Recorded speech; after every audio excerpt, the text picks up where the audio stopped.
Good evening viewers, welcome to my channel. இப்போ நம்ம காலையில் என்ன கொடுத்துருந்தோம், 23,350 காலை 180க்கு மேலே பை பண்ணுங்கள். ஸ்டாப் லாஸ் 170 வச்சுக்கிங்க. டார்கெட் ஃபஸ்ட்டு டார்கெட் 209 209, ரெண்டாவது டார்கெட் 230ன்னு கொடுத்துருந்தோம்.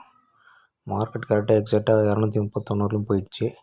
இதில் என்ன ஒரு முக்கியமான விஷயம்னா, டார்கெட்டும் அடிச்சிடுச்சு, ஸ்டாப் லாஸும் அடிச்சிடுச்சு. இது ட்ரேட் பண்ணியிருக்க முடியுமான்றது கொஞ்சம் சந்தேகம் தான். ஏன்னா மார்க்கெட் ஆரம்பித்த ஓப்பனிங் ப்ரைஸே பார்த்திங்கன்னா 179 எக்ஸாக்டாக நம்ம சொன்ன இடத்துக்கிட்ட ஓப்பன் ஆகிட்டு ஒரு 5 நிமிஷம் கேண்டிலில் டார்கெட்டு அச்சீவ் ஆகிடுச்சு. அதனால் நீங்கள் இதை பண்ணியிருக்க முடியுமான்றது சந்தேகம் தான். இதுபோல் ஆப்ஷன்ஸ் லெவல் ஓரளவு பண்ணியிருந்தால் உங்களுக்கு நல்ல ப்ராஃபிட் கிடச்சிருக்கும். ஒரு 40.800 ஒரு லாட்டு கிடச்சிருக்குங்க.